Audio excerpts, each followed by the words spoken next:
Yeah, I have no idea why, like, what's happening with Streamlabs. Kind of a little irritating.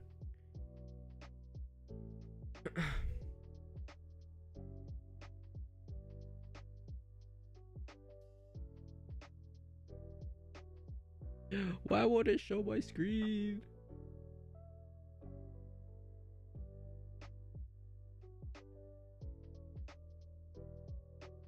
It's not showing my screen.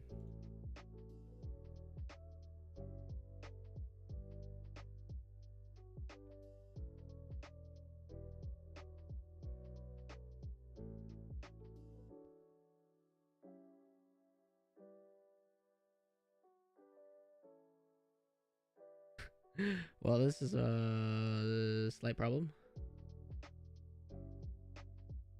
My screen capture is not working for some reason.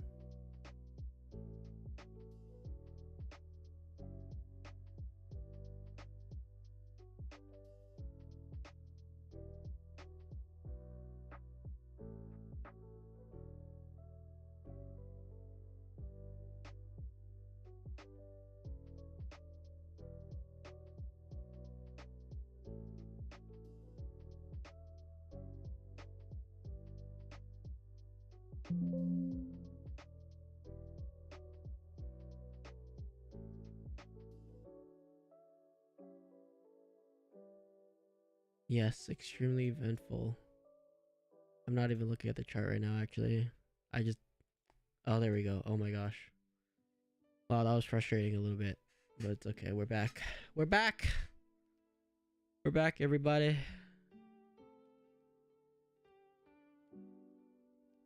I need to grab the link of the new stream, though.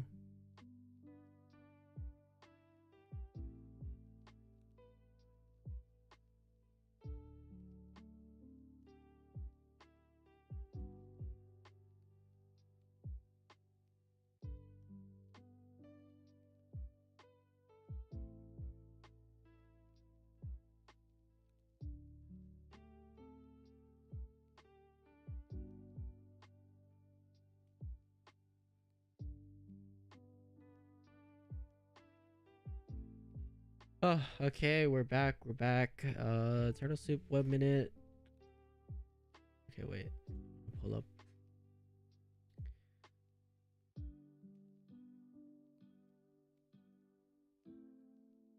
Oh, Bitcoin also shit in the bed. We like that. We like that. We like these.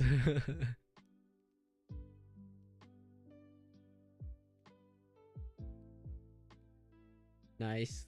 Nice little SMT on the highs, you know what I'm saying? And you got your turtle soup right here.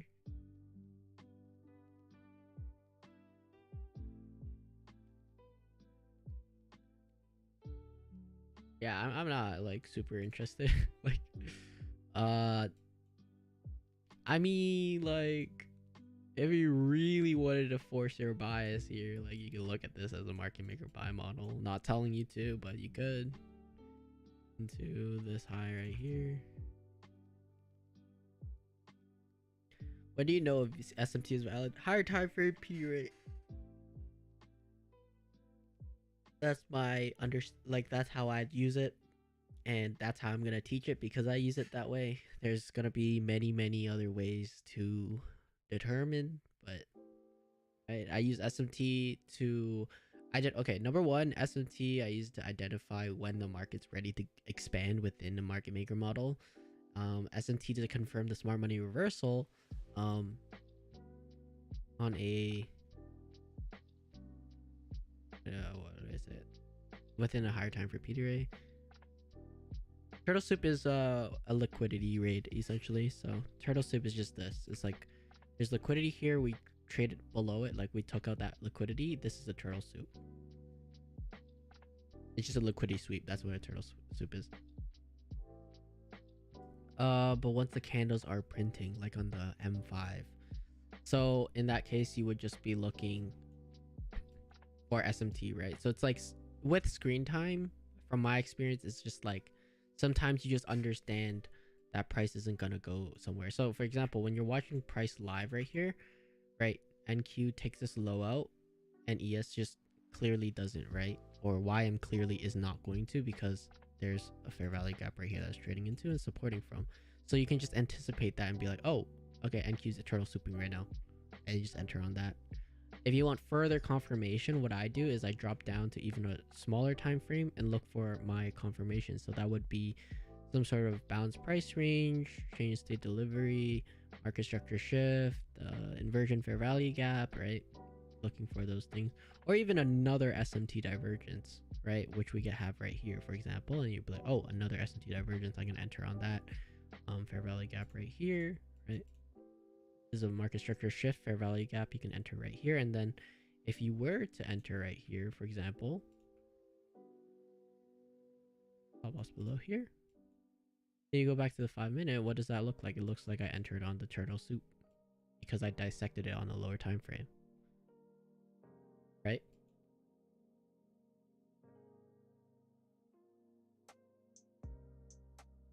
And that's how I personally trade turtle soups. I'm sure there's like a way more complex way of like identifying them and stuff like that, but that's just how I do it.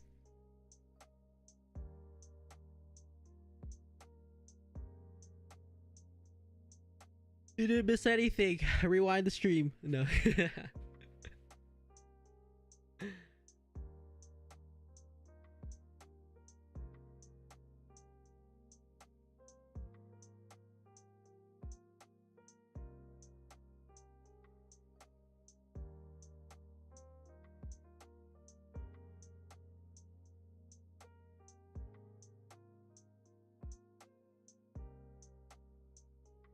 Did you enter off this morning? No, I haven't entered yet. I was just watching CPI with you guys, and then between 9 to 10:30 is really where my bread and butter model resides. I just don't want to press any buttons right now because of this expansion right here, right? Whenever I see expansions, I get like, I get hesitant to enter right after them, because the thing about expansions is like you can expect some sort of consolidation after it, and I just don't want to get chopped out of the market.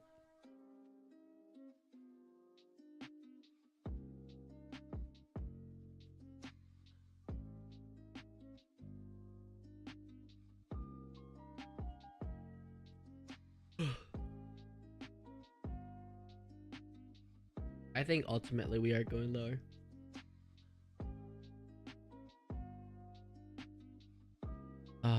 I think I have to announce that I'm live again on Twitter.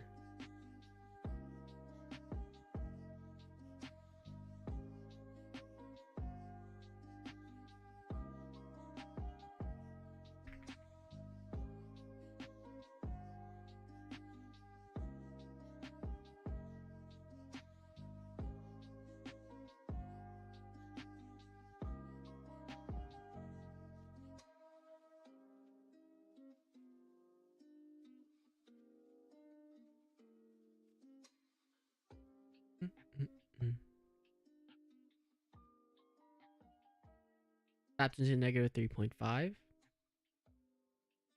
You could look for a change in state delivery here, but ultimately I am looking for these equal lows. I think it's just too clean. Too clean.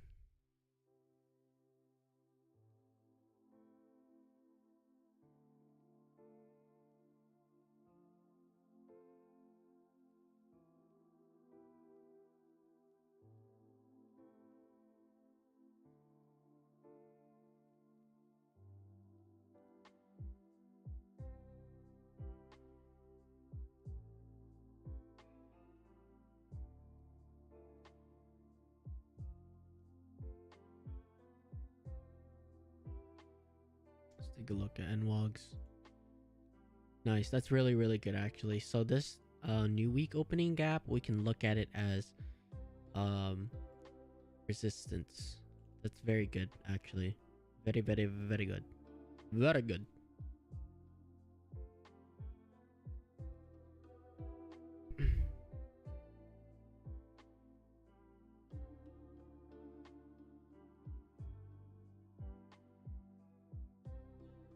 It's bothering me we don't have SMT on the highs. It is truly bothering me right now. If we had SMT on the high, like the ultimate highs right here, like I'd be like, oh yeah, I'm full porting this right now. You know, to the IPTA lows. But you know, we don't have that, so we're gonna have to make do with what we have.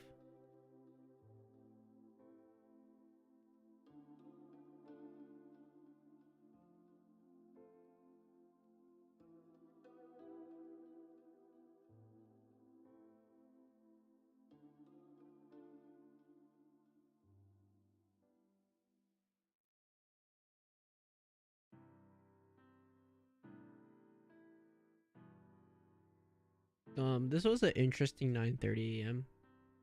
But this is also like kind of like proving my point a little here. Is like after an expansion, you don't really want to see like. You guys can't hear the music?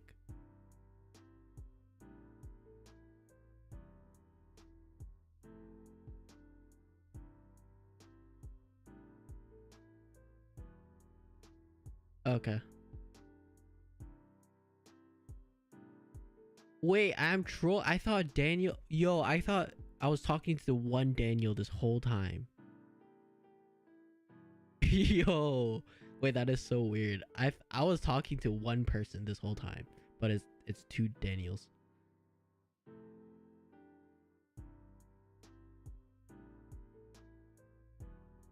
SMT on the highs, potentially get that final push lower. Turtle soup entry.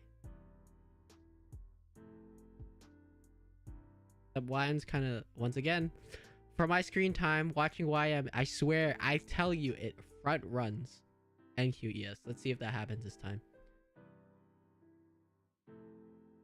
Oh yeah, Snows. You are also Daniel. I just call you Snows though. We have SMT on the lows now. We are just in some unknown territory right now.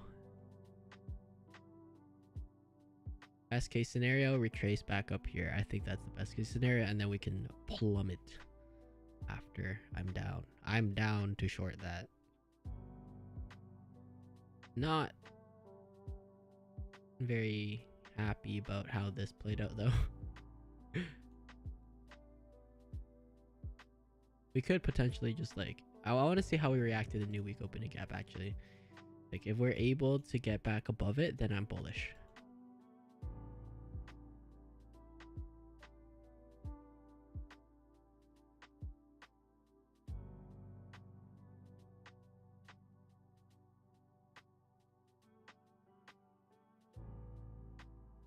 There can only be one. You're in 2022 model and M1. Yeah, looks good. Looks good so far.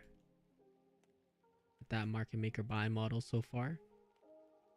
Targeting this high.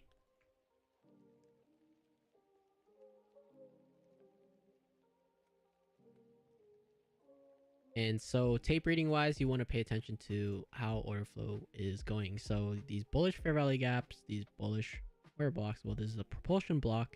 We're supporting higher from it. And so you wouldn't want price to necessarily disrespect that. If it does, then we could be potentially looking at a change in state delivery. What's your vibe on the real trading hours gap? I don't, regular trading, right? Oh, yeah, it's regular, sorry. I don't use it, to be honest. Like, I know about it, but I just don't use it. Personally, I think it's just like, it's too much. Yeah, you know, like, it's, you can use it. I just don't use it because it's too much. And I like to keep my model simple, right? Just, once again, our time frame, high time frame PDRA, SMT, entry model. Like it's that simple. It's that simple. That's all you need. That's all you need. And then of course higher time frame narrative, very important.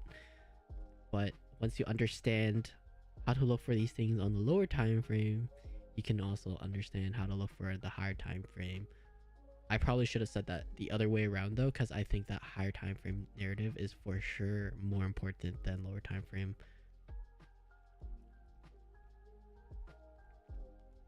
Yes, so understanding institutional order flow, or at least how I understand it, is just looking at how prices respecting um PD arrays, essentially. So right here, I'm watching this breaker block right now. Right, how are we respecting it? Okay, looks like our candle bodies are respecting it. I would like to see some sort of displacement higher from it. Yeah, PD arrays are just like fair value gaps, breaker blocks, order blocks, propulsion blocks, vacuum blocks, mitigation block, you know, like all those things. But really all you need is just fair value. Okay, just fair value gaps, balance price range, inversion fair value gaps. That's really all you need, in my opinion. Because if you're using fair value gaps, what do we have right here? Oh, it's inversion fair value gap. Oh, it's a balance price range, right? Yes, same thing as footprints. If you're part of SD Smart Chain Blueprint, then yes, it would be footprints.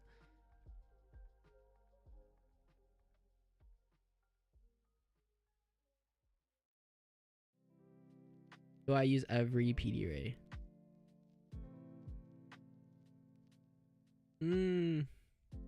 I use a. I think my go-to PD arrays would probably be inversion fair value gap, breaker, fair value gap, and balance price range. Those would be my go-tos. Oh, also order blocks and propulsion blocks. Those are my go-tos.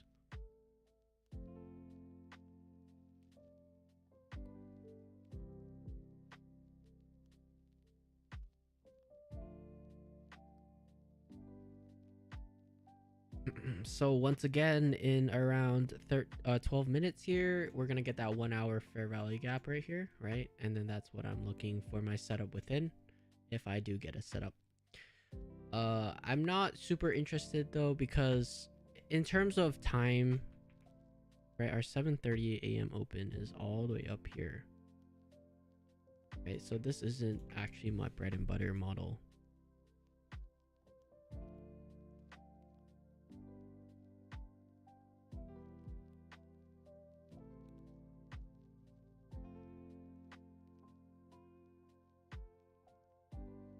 I do like this SMT right here to go higher, but then this is a very, very big inefficiency that we're gonna have to fill. You know what I mean? So it's not the highest probability setup in terms of my model. So right now I'm just kind of sitting on the sidelines waiting. And so, like, you know, sometimes you're just gonna have to wait. You know what I mean? It is what it is.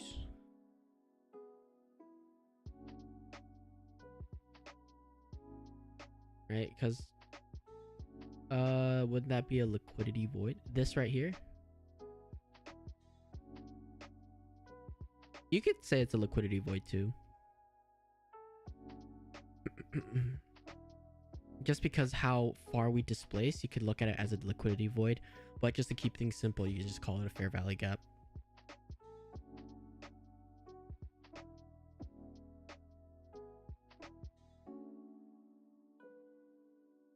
Opening gap or the regular trading. I don't look at regular trading hours ever. But if I did, like this gap, you can watch it, right? See if we fill it, react to the midpoint, or even the quadrants of it. See how it react.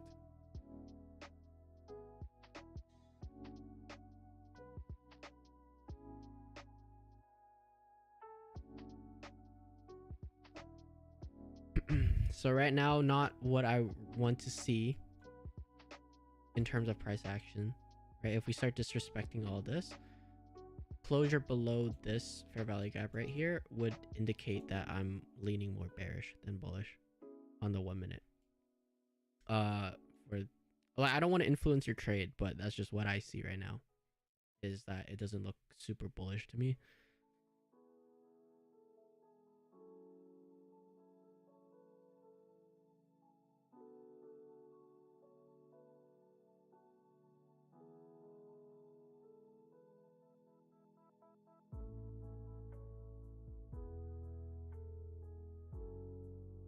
Because you always have to keep in mind, what's our higher time frame narrative doing?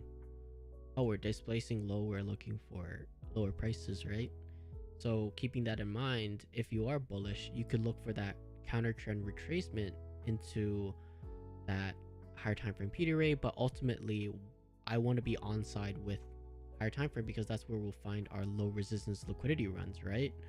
So I want to be on side with that. So once again, my model's super simple: higher time frame PD rate, SMT, entry, lower time frame structure, and then just that trade management. And you see why I'm just running lower right now, which is most likely going to drag NQ with it, at least for my screen time. ES is starting to trade a little lower.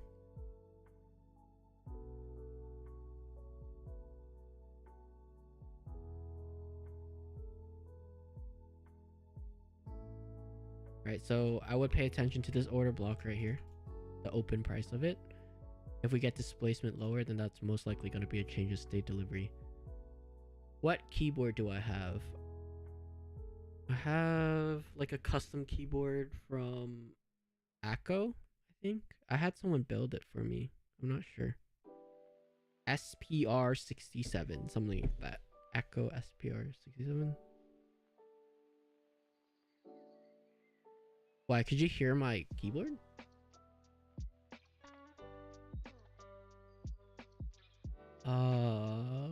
I think they're like cream something, cream V2s or something. I don't know. I actually have no clue. It was like $300, not like super expensive. How long did it take me to become profitable? I'd say like a year and a half.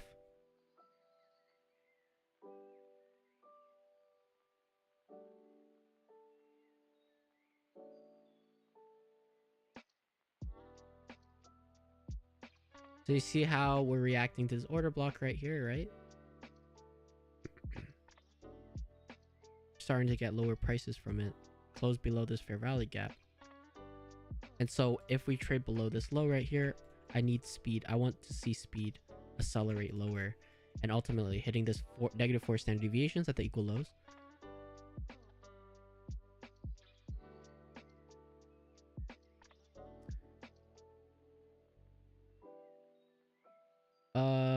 Barely baked. That would be the same thing. Yeah, I learned ICT like literally right when I started trading. So I guess like in total I started learning trading or getting involved with trading in July 2022.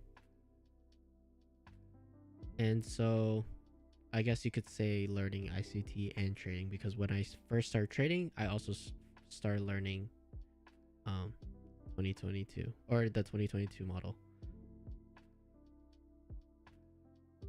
Giart damn, it's displacing higher, so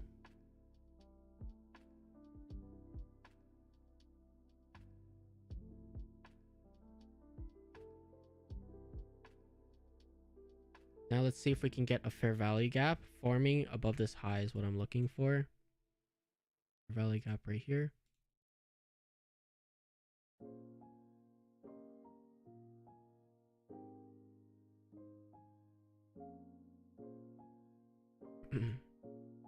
Yeah, in terms of my model, I would be long right now, but it's just this massive inefficiency. I don't really want to long into that.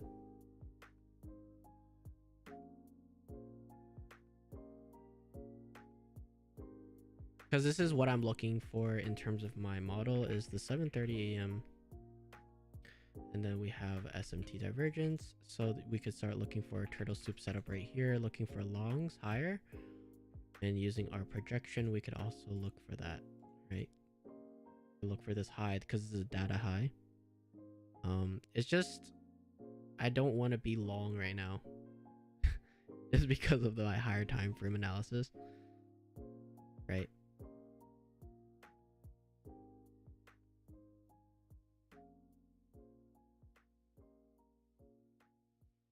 Don't worry, I found out about trading when crypto was having a bull run.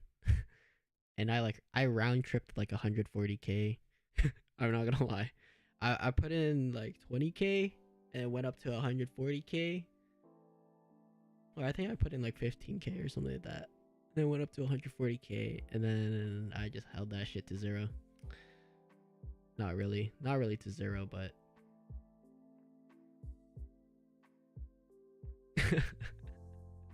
we all gotta go through it sometime, you know?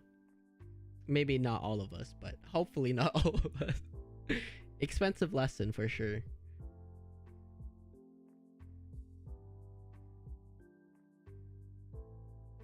And then that's when I was like, all right, it's time to learn how to trade. So I know what I'm doing. No, for real, that shit, like, yo, it put me in the dumps. After that happened, I was like, oh, fuck. Like, what I'm gonna do? Shit.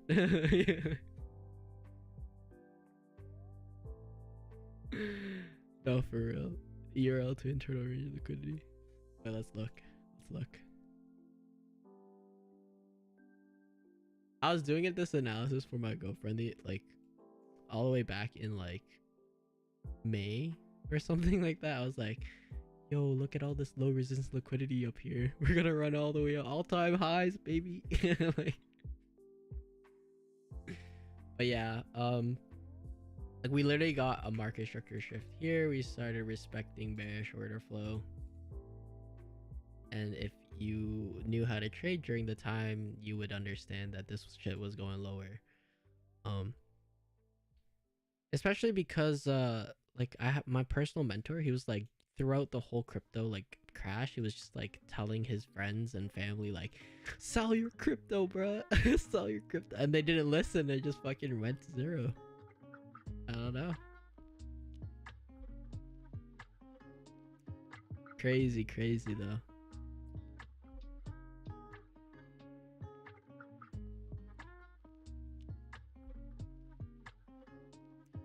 Again, looking at this price action, not something I would really want to trade. Maybe if you're on the 1 minute or lower than that, that's possible that you trade this.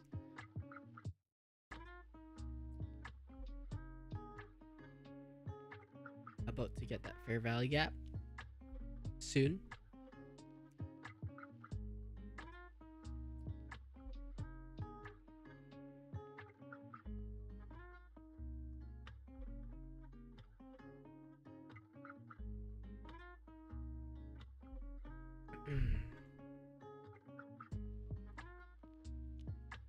How do I try my stop? I try my stop based on advanced market structure.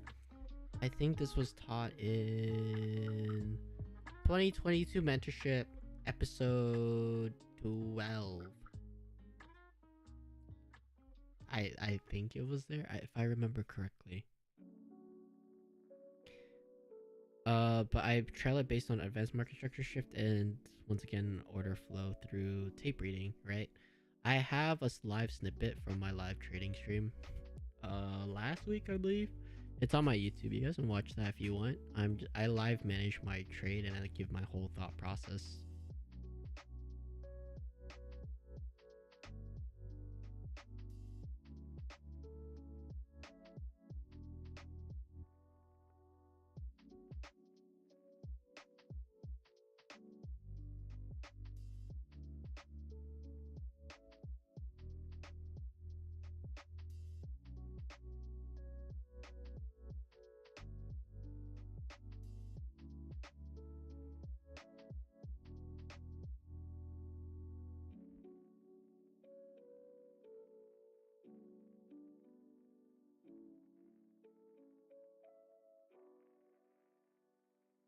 The market structure shift Zusi is teaching.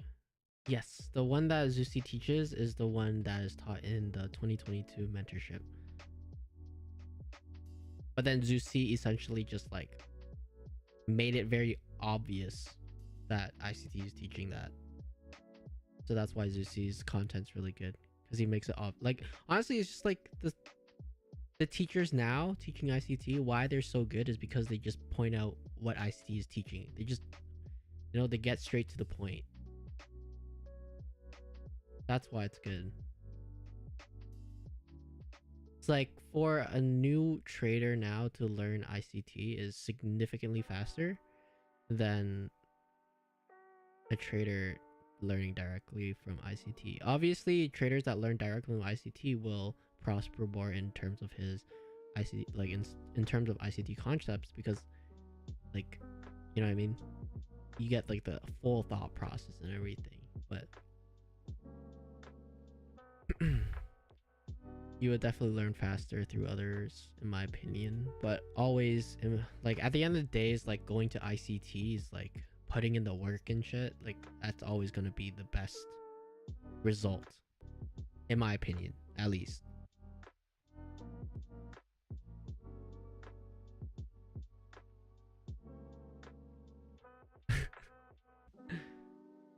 Yeah, I don't know. I don't know how to explain it. I think for me, it's just I think maybe I got used to it because like I just started off watching ICT.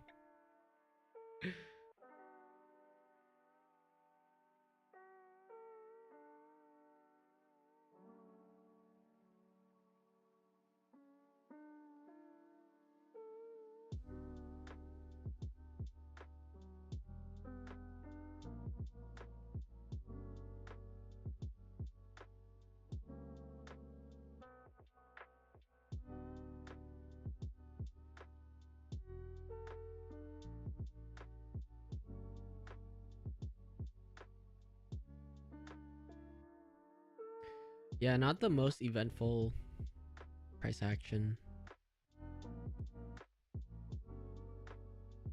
Watch ICT 24/7.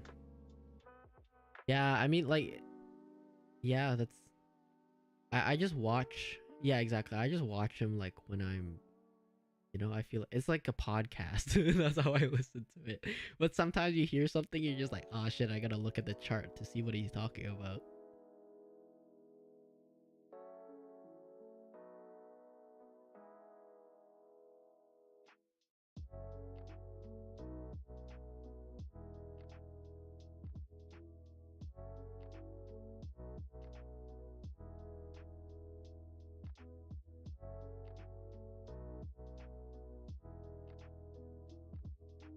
No, for real though. Especially listening to a Shotgun Saturday things is like I feel like those have so much value because it's like so much psychology.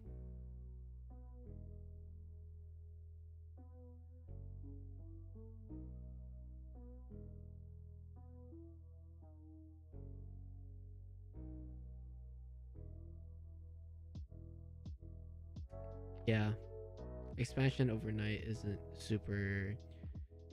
Is like that's the first thing I said when I got on stream is like overnight expansion. I already don't really like it too much, and then we have CPI. Can't really. Well, I mean, you could have executed on it. I just, I don't want to like dive down into the seconds charts in front of everyone publicly.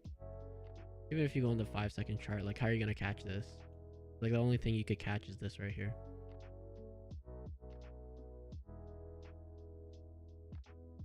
Why is turtle soup called turtle soup? From my understanding, it was something about a group of traders called turtle traders or something like that, and they were like breakout traders. So when it fails, they turn into turtle soup or something like that. I don't know. You'll find the lore. You'll find the lore on Twitter. I just think I just look at turtle soup as a liquidity rid.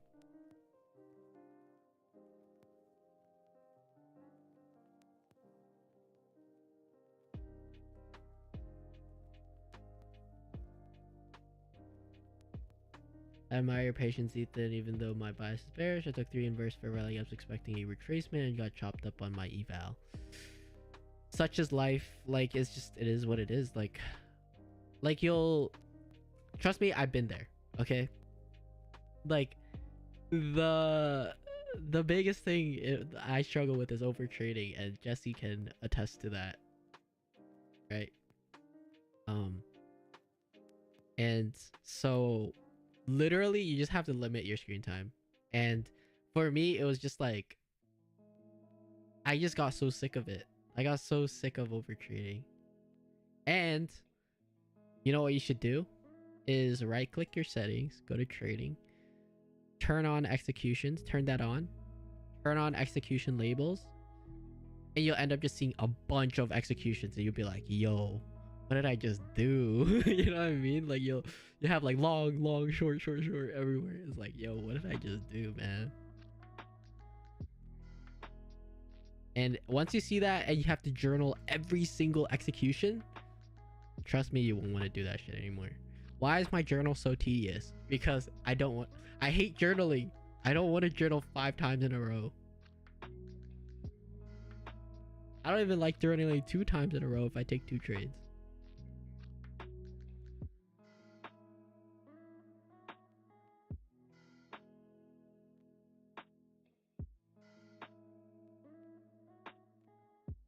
Exactly, and you need to journal because you know what you did. That's the biggest thing. You know what you did, and you're gonna journal, be like, and when you're reflecting, one of the questions in my journal is, why did you enter here? It's like, I knew it was bearish, man. I knew it was bearish. It's got chopped up.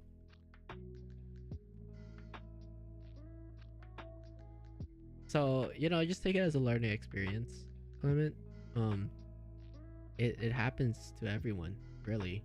Overtrading is just so easy. Impatience is just so easy. Especially when you're still developing as a trader. I think it's like when you're most vulnerable to overtrading, because you're like, I need to keep practicing. I want to pass this challenge so bad. Right? And that's where where a lot of people say is like, focus on the skill. My journal is on my YouTube. If you go to playlist, it'll be under journaling.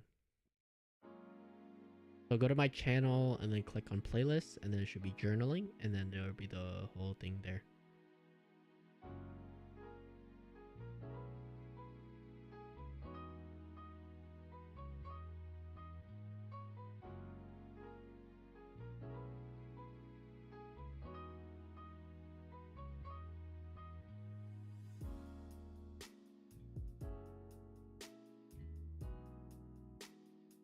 Please explain how to calculate how much you would lose or win based on pip movement and how many contracts you have. I forgot the calculations. But usually what I do to make it super easy on myself is just like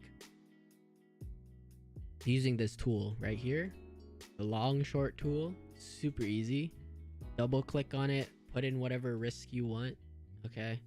Oh, I want to risk $500. Okay. Now I would drag my stop loss, whatever, and then it'll tell me right here how many contracts I can afford. So it's like, okay, here I can only buy 1 contract, or sell 1 contract. And if it hits my stop loss, I lose $500 right here. Right? And that's just what I do. Like every time I enter a position, before I enter, I'm like planning, right? So I'm like, okay, if I get a turtle soup here, if I want to enter here, then I want to risk that much, whatever, then I can buy 2 contracts here. I forgot how many. It was like every point is $20 or something like that for NQ, if I remember correctly. How do I get past not executing when my analysis is good? Yeah, exactly. If you hit right click it, create limit order, makes it really easy. Yeah, okay, 1 point's 20 USD, and then ES 1 point is like $50.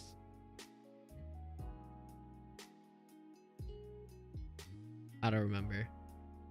I would say like your analysis can be good. Like this morning my analysis is like pretty much spot on, right? But it doesn't mean that I have to execute. That makes sense, because the thing is, my entry model didn't present itself. It's not a part of my trading plan to execute on this, right?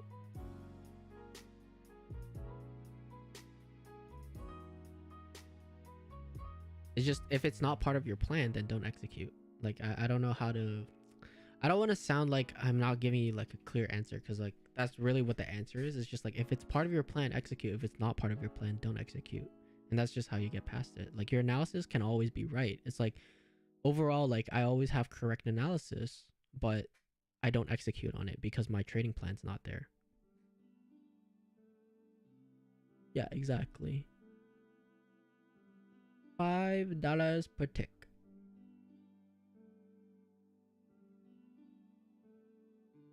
Yeah, dodgy. Yeah, dodgy is right like 90% of the time. I just don't really trade the way he does. I don't know. There's just something about. I feel like I've just learned the way I have. So I don't really, you know, you know what I'm saying, trade with the inversion fair value apps the way he does. Um, but like the thing is, like, you can see like the thing is like you can see like we can use different things and still be successful. You use support and resistance and still be successful. It's just about what resonates with you, and if you can stick to it and it makes sense to you, just stick to it. The most important thing is to stick to it, because if you don't, then you're just gonna start from zero again. It's like if I went from ICT concepts to trading,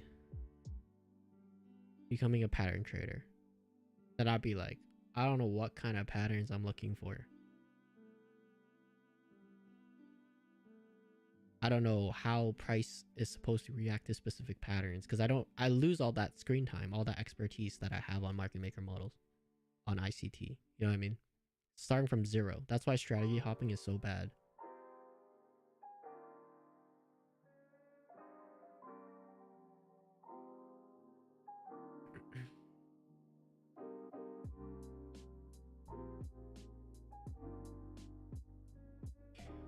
Is there anything significant about failing to displace into that -3 to -4 standard deviations area? So the only thing I'm looking at right now is -3. We've tapped into that, so we could potentially see a change in state delivery, meaning we could get consolidation or retracement. But I'm keeping an eye on YM and ES right now. You see how YM is just plummeting and about to take out this low, right? So if that takes out that low, I can honestly see like we could potentially get some sort of upside here, but overall these equal lows are just too clean. It's too close to price, so it's like acting like a massive magnet to price right now, especially with YM. There's hella downside, right? Like if we zoom out, look at all of this, right? But having a higher time frame perspective is so important.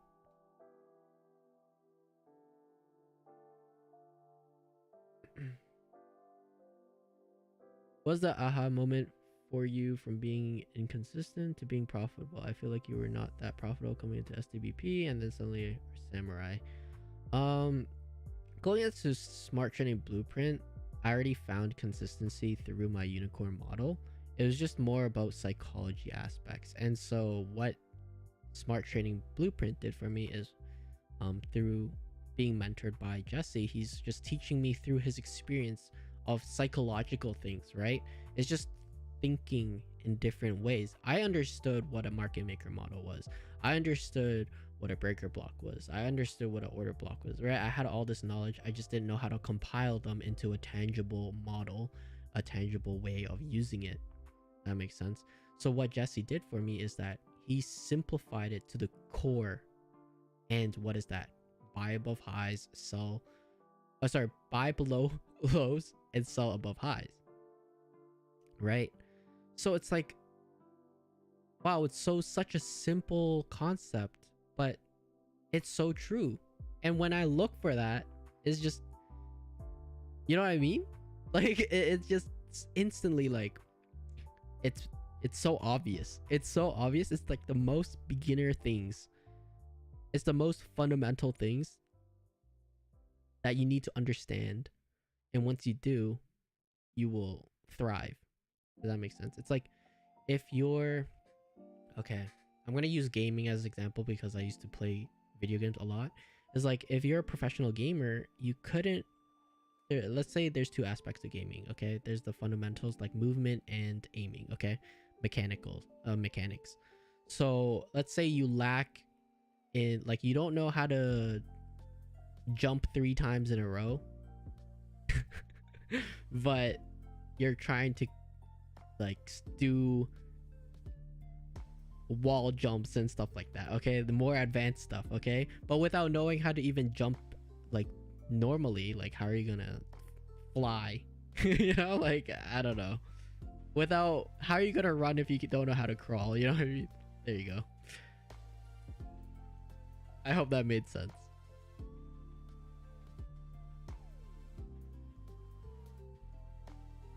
So yeah, it's like, oh, actually, really good analogy is math. If you don't understand bed math, then you're gonna get a lot of things wrong as you get into the advanced things. Like the most simple shit, right? That's why you see those math equations on Twitter or Instagram or whatever meme. Like, it's like, oh, what's the answer to this equation? And people get it wrong because they don't know how they don't have the fundamentals. They don't know how to approach the question or the quote unquote puzzle. And that's how I look at the markets. It's just a puzzle. Gotta put it together.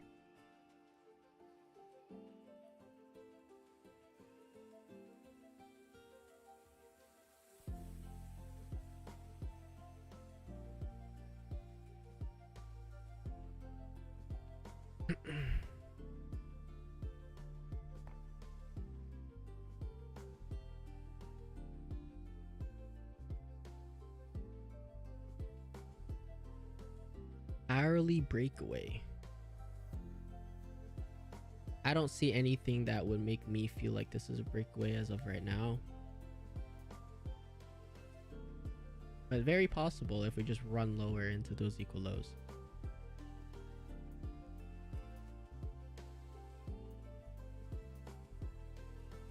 Do you think ICT will become the meta for all newer traders? I would say yeah, just because there's so much like community hype around ICT.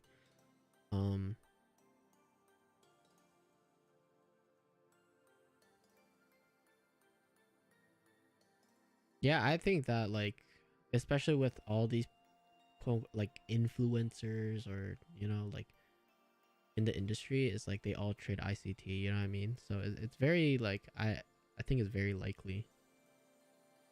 Yeah, if he kills Robbins and actually does what he does, then everyone is gonna trade ICT. Everyone. That's a good point, Snows.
I want to see all of his trades that he takes in the Robins. Yeah, I want to see that too, but I don't think he's planning to like release everything like that publicly, from my understanding.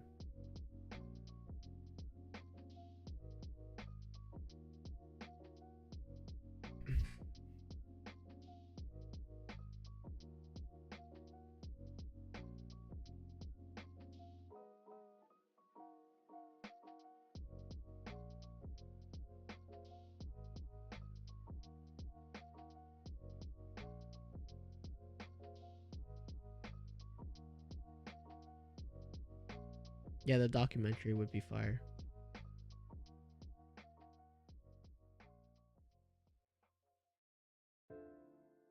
Yep, so we're now in the new week opening gap. I'm paying attention to that, so I can drop down to the 5 minute and look for some sort of, well, we are actually getting SMT divergence at the highs, so you could look at this as a turtle soup.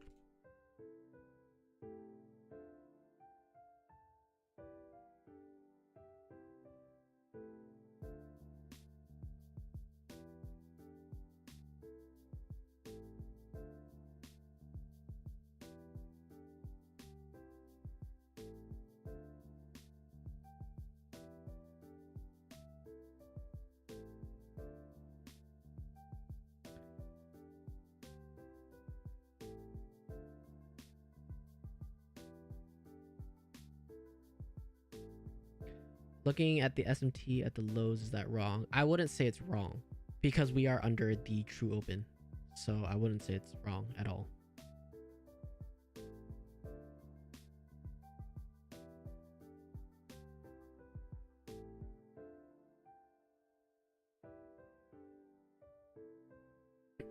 So now we've tapped into this high right here. Right, and look at ES and YM, it's very obvious it's not going to take those highs, right? So you can look at that for now. We also have the lows. I would honestly be more like, I pay more attention to the lows here just because we are under the true open. But again, we are within that higher time frame, like new week opening gap, and we have that 1 hour fair value gap, right? So if we were to get a reaction from this hourly fair value gap, I would like to see some sort of institutional order flow entry drill to displace lower. We're going lower from here.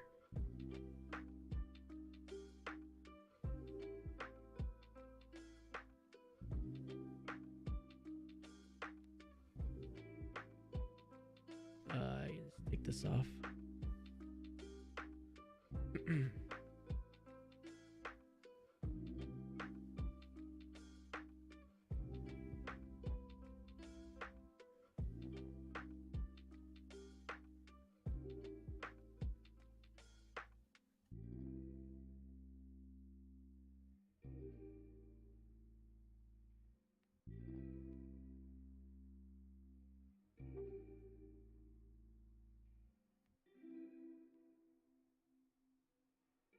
What new week opening gap am I looking at?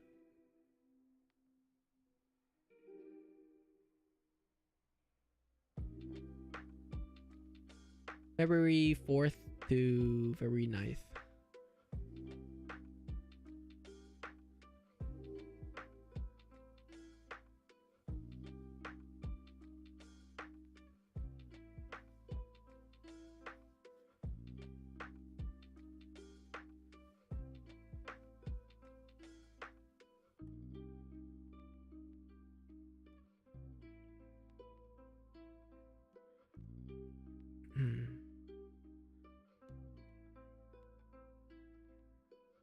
YM did purge this low, so that's something you could look out for as well.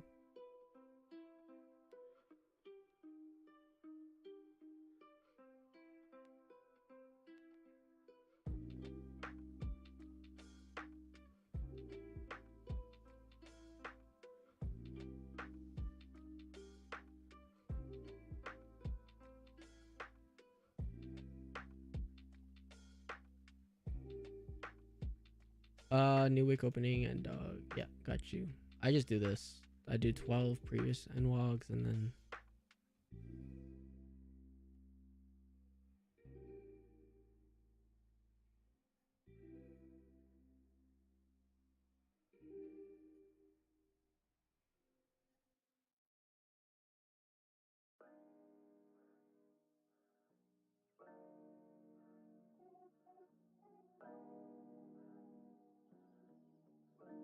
so right now, the way we're reacting to the new week opening gap, I would lean more bullish as of right now.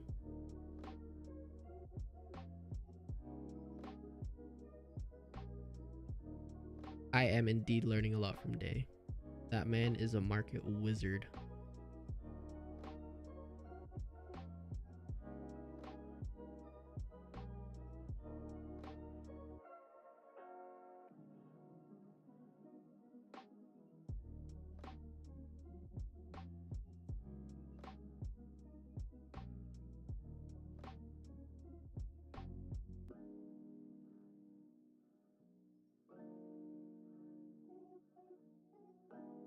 right now, what I would be paying attention to is this fair value gap right here. Still have to wait 3 minutes, but that's what I'm paying attention to.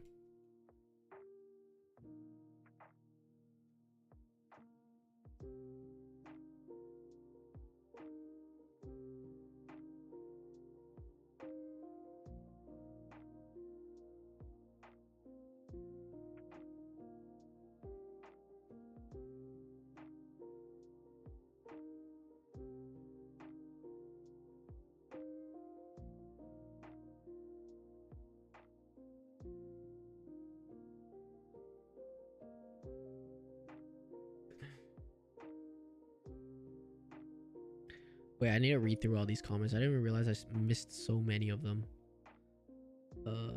Clip my streams. Yeah, I am definitely gonna do that. Do you think ICT will become? Yeah, I read that.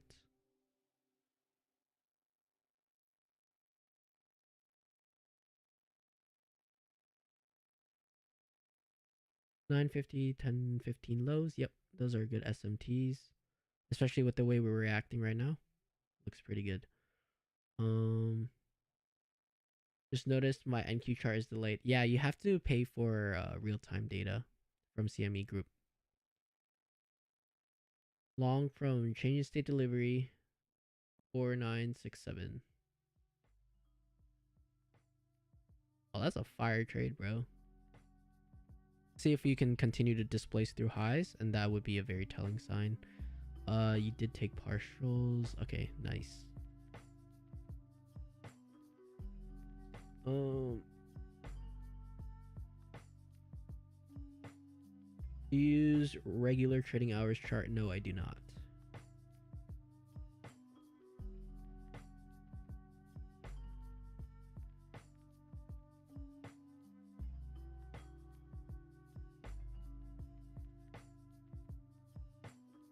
If we continue to displace, then data highs right here.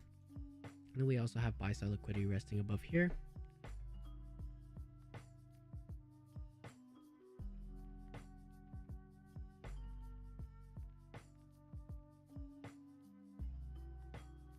So from here, I can also look at the 15-second, right? You can see how it's struggling to go higher. That's something that I wouldn't really want to see. If we do dig lower, then we can see like some kind of price action like that within this higher time frame relative to the 15-second. Data high is like news event high.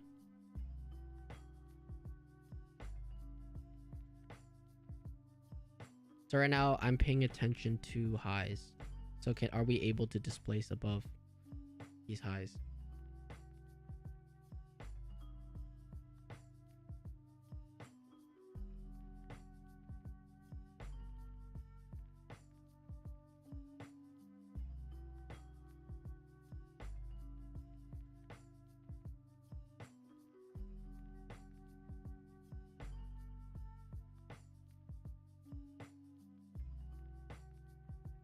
So far, so good.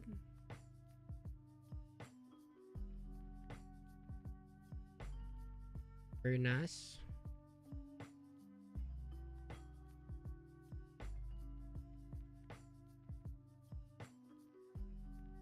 And if we continue to displace higher, I don't like how, once again, right, this candle doesn't have a bottom wick.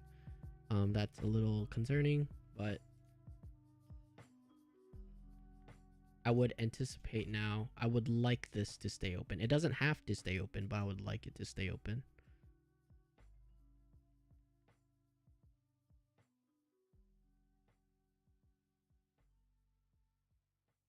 Projection swing, you could if you want. I did it earlier, and so the final objective would be the data highs. You can take partials at -2 standard deviations.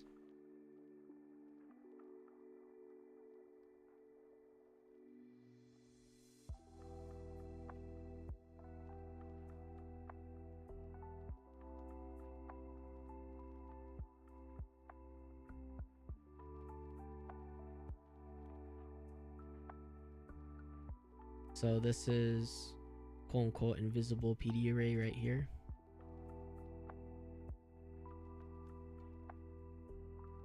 I'm not interested in shorting right now because in terms of my model, like we're below the true open, so it's not fitting my entry model. I'm actually I didn't tell you guys, but I'm in a long right now.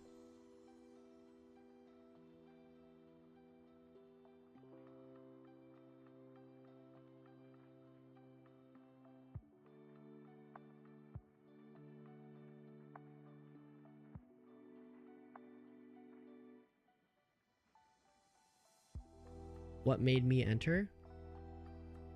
When YM was driving lower, it took the lows. Wait, let me look. It took the lows over here, right? It pipped it out and we started going higher. Started expanding higher right here, right? And so that's where I was looking for entry right here, around here with SMT divergence. But it's just a very quick scalp. I'm taking it on like the 15-second chart.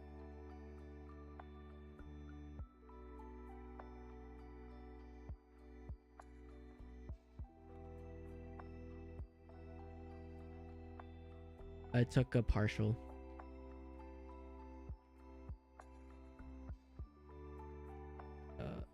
Sorry, 1 second.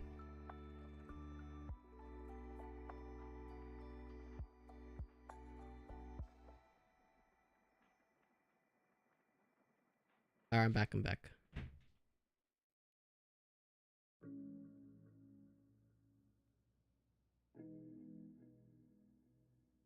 They're changing state delivery 1 minute. There would be like the change in state delivery would be all the way down here if you're looking for one.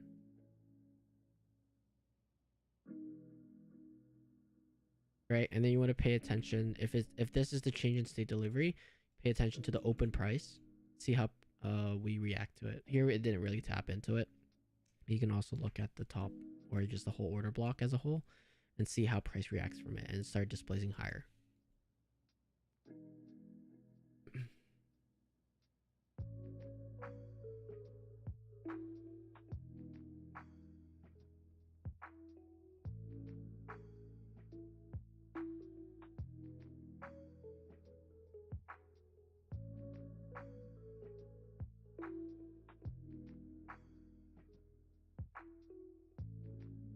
I'm still overall bearish right now. That's why I'm taking a scalp trade rather than a larger position. If it's like a, let's say like a A++ setup, then I'll call it on stream. Otherwise, I'm just gonna tape read it for you guys.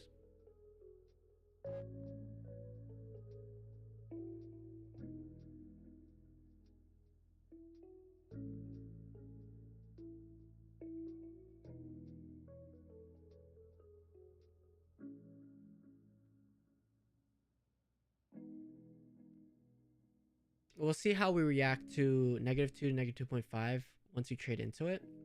If we're able to close above it, then I would assume that we're going to -3 to -4.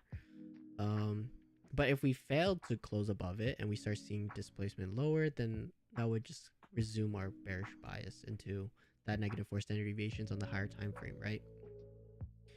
Why this is good right now is if NQ is able to make it all the way up here, we have a very, very big bearish SMT divergence that could be like the start of a swing.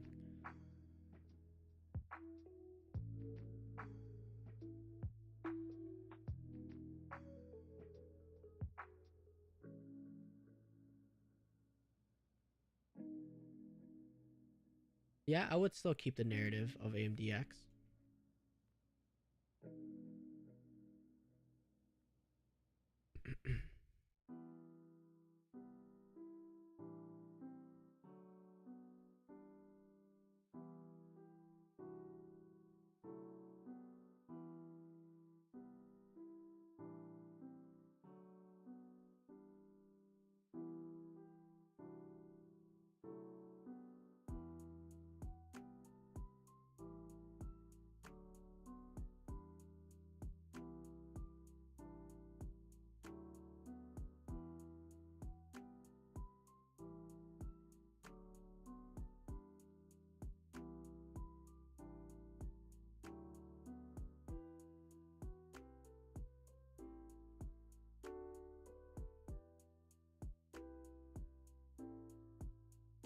This would be a different actually same model, Daniel, essentially, but then now I'm trading on the 15-second.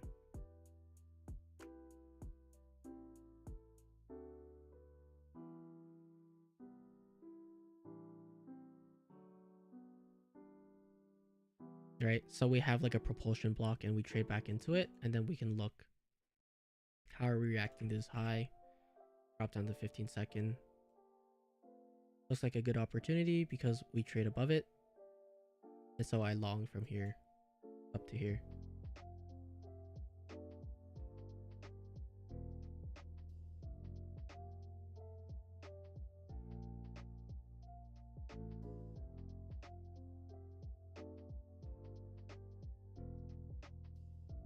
Yeah, I would say this is more of a discretionary trade. Which is why I didn't really want to call it for you guys.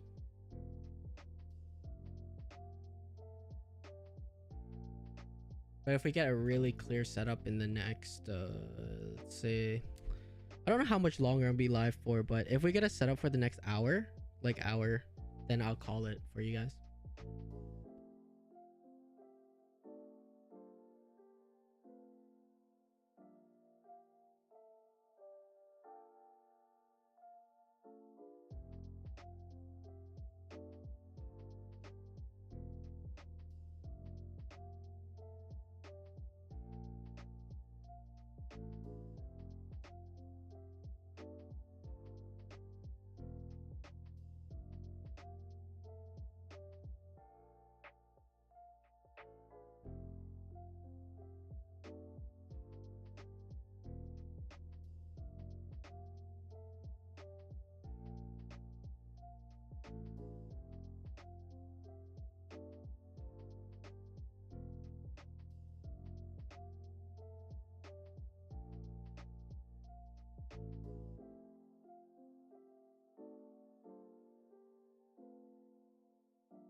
If you had to go back and learn ICT again, what would you change?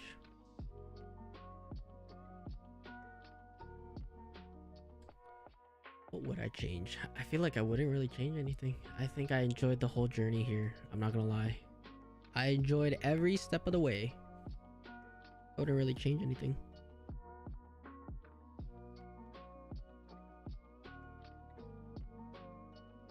There was a lot of ups and downs, you know. When it's like the downs are like memorable, you know what I mean? It's like I overcame that, and it's awesome to think back on. And you know, obviously I don't look forward to the next downturn, but I know it's gonna come eventually, and I just have to prepare mentally for it, right? Just take every single quote unquote failure as a learning lesson. And the great thing about being consistent and persistent at what you do is that you learn how to adapt to these kind of situations. It's like if I end up going in like a 15 loss streak, right? Which I hope that doesn't happen, but if it does, then through my past experiences, I know how to overcome that.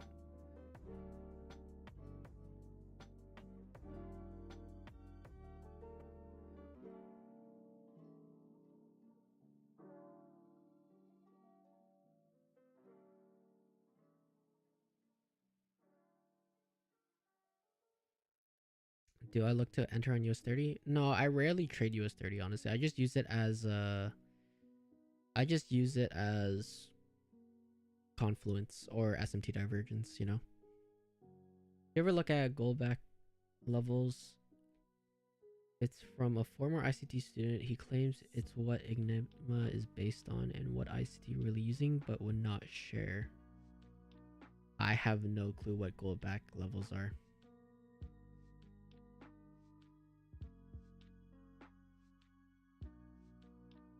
Or W. I'm gonna hold my position up until these highs.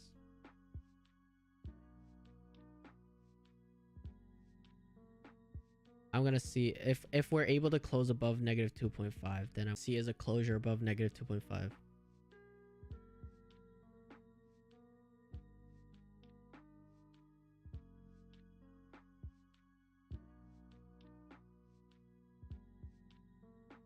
Stream pause?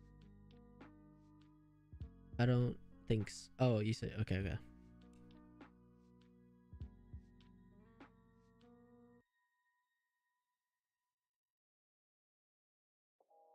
Wow, that's crazy. How long have we been live? Like 2.5 hours now?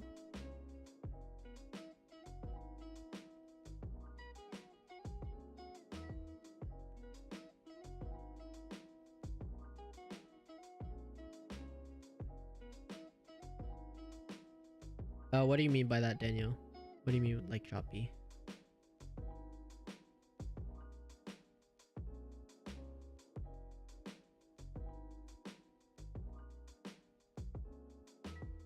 Thank you, Jomar. Oh, I see. Maybe it was my internet. I apologize for that.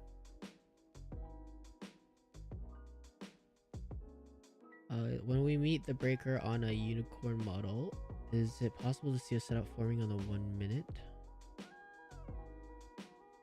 That's good now? Okay, perfect. Yeah, I think it might be my internet. I apologize for that. Oh, 1 minute. I mean, the breaker would be all the way back down here, right? Or actually, you had a unicorn setup right here.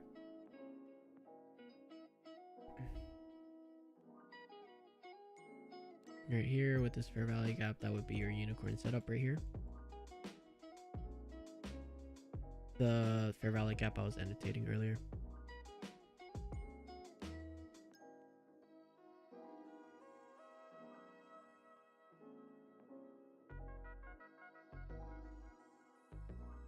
You can look at this as the breaker. This is another breaker, and then you can look at this as a breaker.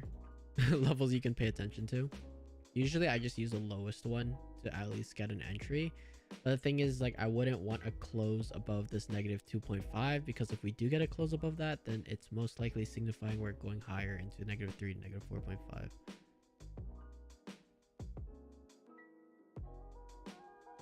And so if we draw our negative 1 to 1.5, you can probably find your silver bullet setup in this fair value gap. If we go down, potentially expect something like that.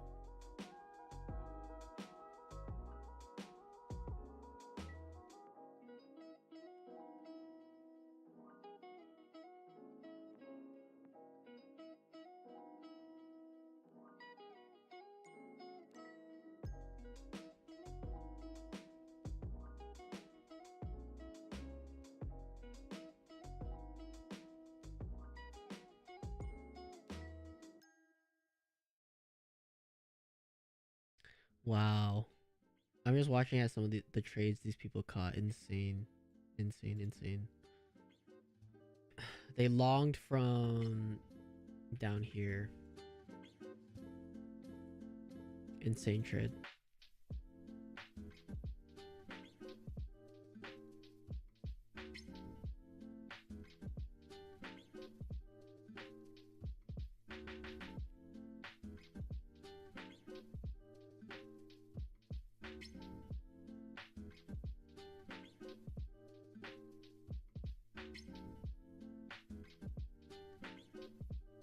They're I guess classmates. They're also in Day's mentorship.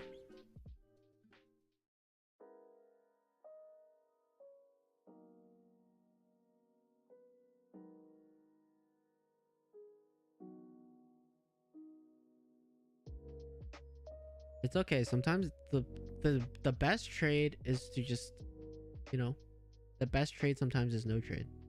And that's fine. Just tape read, right? Tape read today and be like, okay, where would I like to see, you know, my entry and stuff like that.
Would price be also sensitive to the previous month high, which is around that and negative 2.5 standard deviations?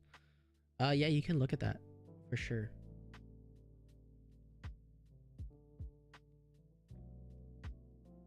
See how price reacts to it.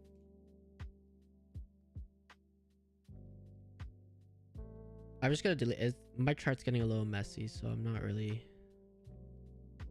um you know, out vibing.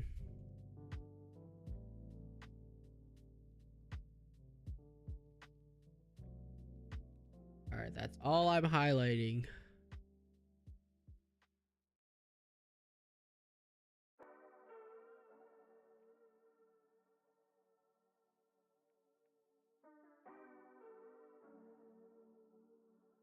Silver bullet idea.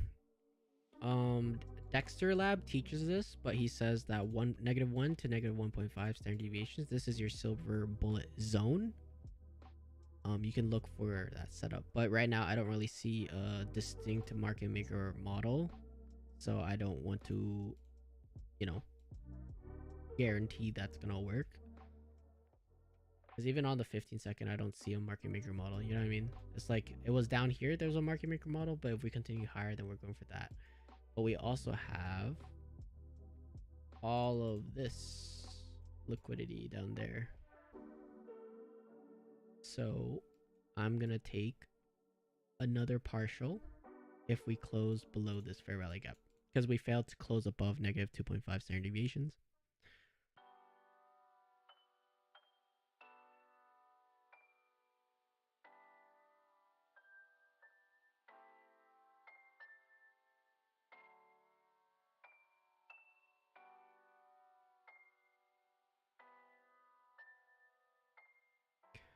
I think we expect other indices to move up sooner, as Nasdaq already going up. That's something you could look at, because macro scale I'm still bearish, right? So if we're looking in terms of this, we could potentially get some sort of SMT divergence right here and continue lower, which would be ideal for my my bias right now. So like this fair value gap, trade into it, we get, or this fair value gap or whatever above this high, we get that turtle soup, and then that could be a longer term play, not a long term play, but longer term play. And I most likely gonna get out of this trade because I don't like the way it's going right now.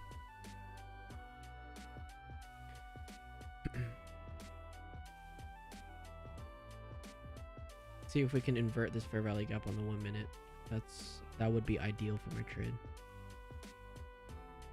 If not, then I'm just gonna get out.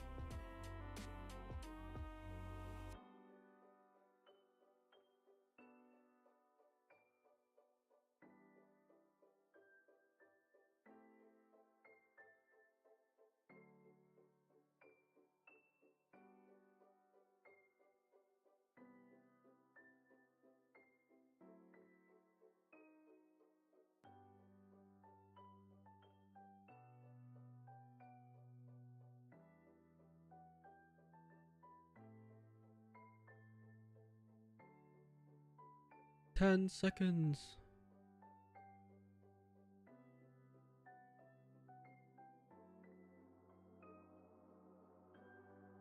I like that. I'm gonna keep in. I'm gonna stay in. I like this right here.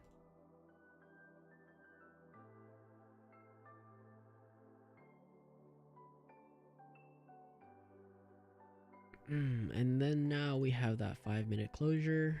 Waiting for that. We just fully rebalance this, right? So on the 15-second, this could have been another entry, for example. Not telling you guys to enter here because you want to measure, right? If our entry leg is like this, then you want to look, or sorry, this is our implied dealing range right now. So we want to look, are we already in premium? We're already in premium, right? So I wouldn't want to enter unless we were in discount of this range.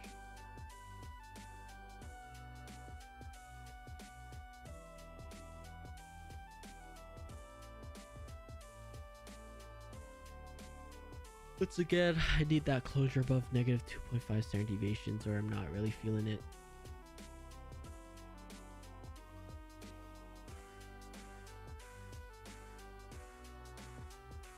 This is what I'm looking at right now, this balance price range.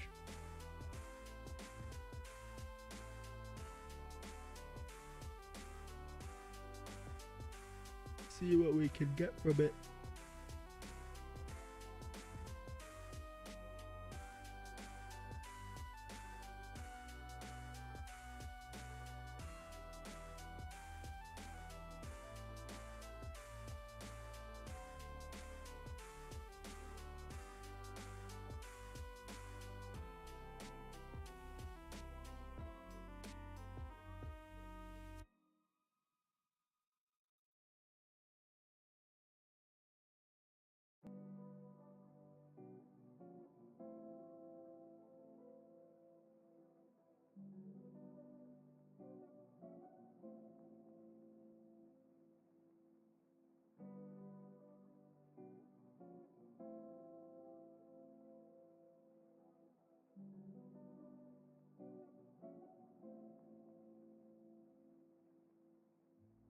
Yeah, I don't like this. I'm getting out.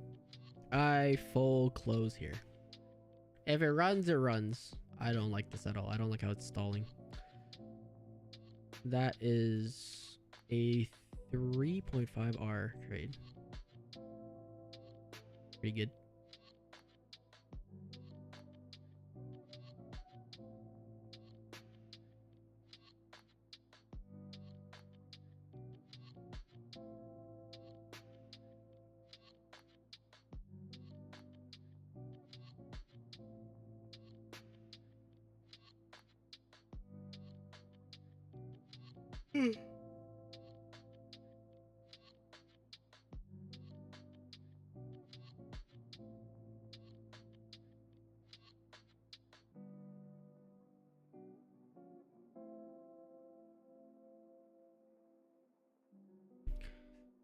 Let's see what's going on here.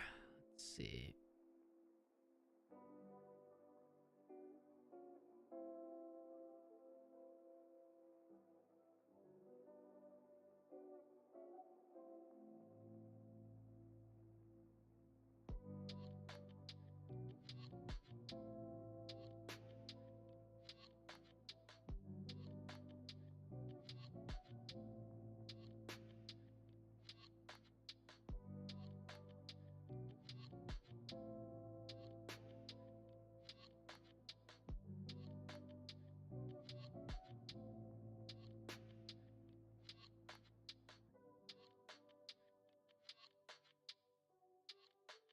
Overall though, I still really like the draw on liquidity over here, the lows. I still really like this. I still have my eye on it.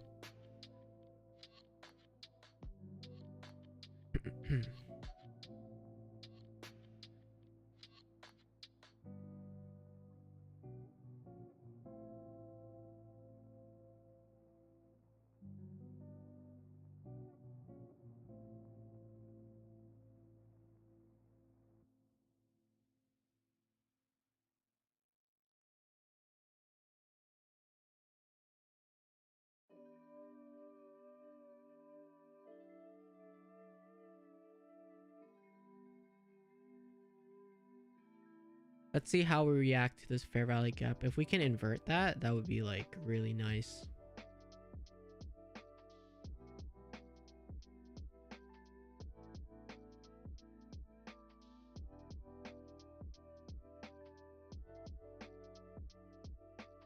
So specifically this one I'm paying attention to.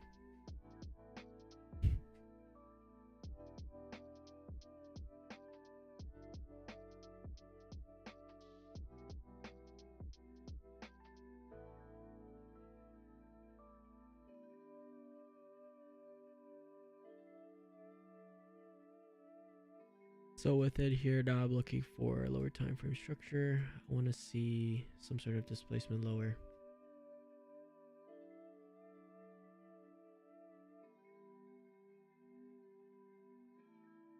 If we displace through this, we got a change in state delivery. Would be nice within this fair value gap. And I'm paying attention to the midpoint of this 5-minute fair value gap.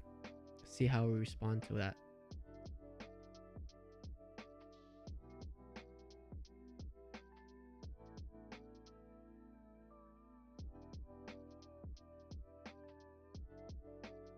Not the best reaction right here if we're bearish.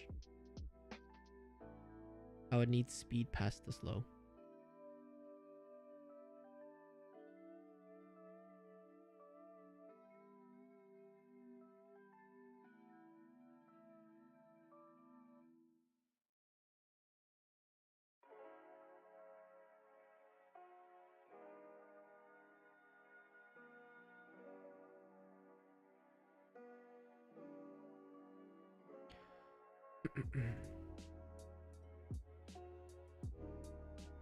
Here's that middle line. I'll make it really obvious it's there for you guys.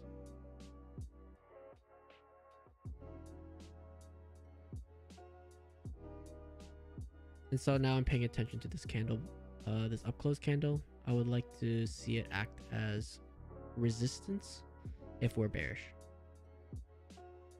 which we don't. We're trading above.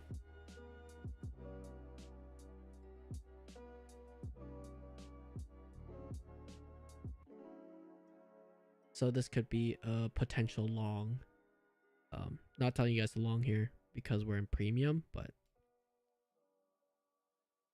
judging from the lower time frame.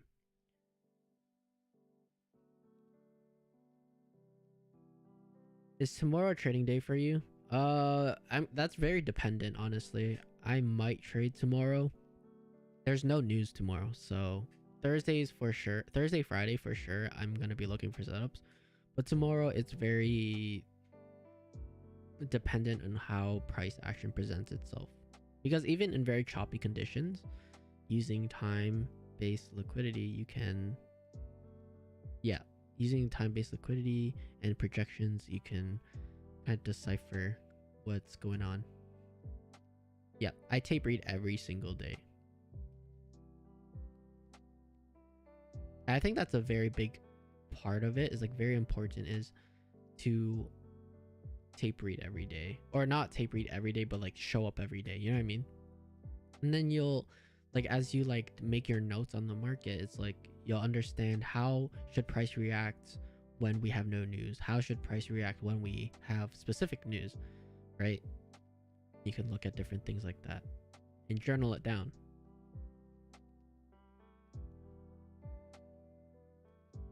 Yeah, you can use a notebook. I use Notion personally. Yeah, I can post my wins in the Discord. I'll post both of my wins, actually. I took 2 trades. I took 2 trades.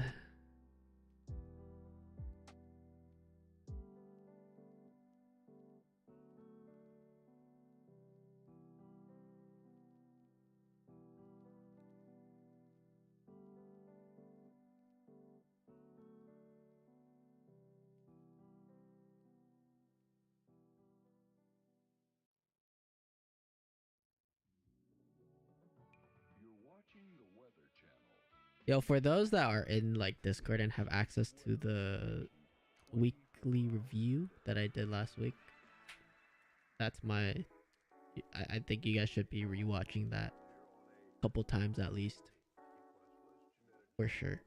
Very, very, very important information in that, because it covers literally what my one setup for life would be.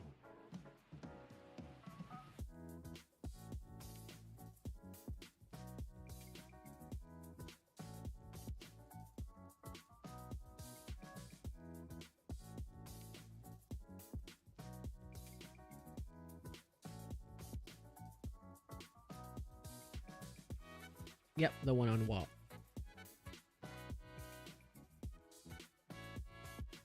Yes. Yes, knows exactly.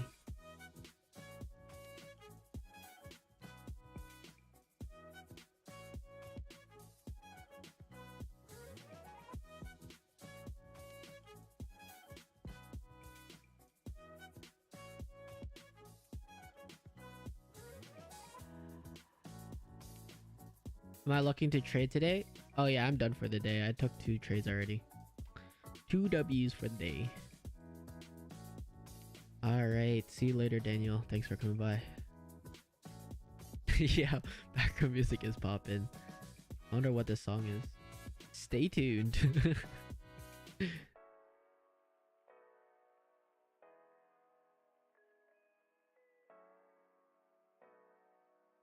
Alright, I think I did not take them on stream. I took them in private.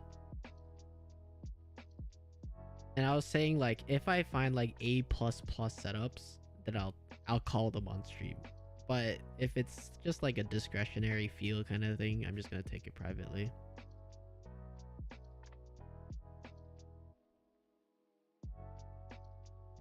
Yes, I'll catch you guys in the Discord.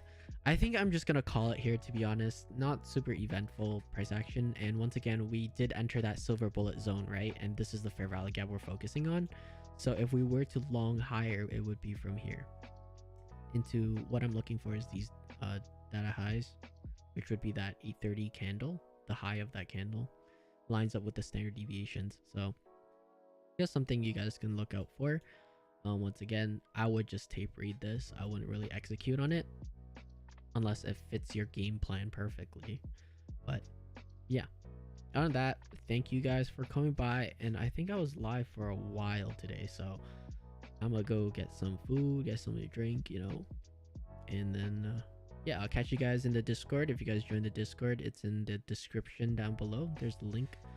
But yeah, everybody take care and be safe in the markets. I'll probably see you guys next Tuesday on YouTube, and then for those in the Discord, I'll see you honestly, I might live trade tomorrow in the Discord, but Thursday for sure, Friday for sure, and Monday for sure I'll see you guys.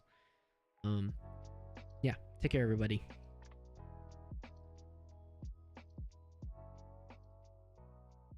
The link is in the description down below for those that are wondering how to join.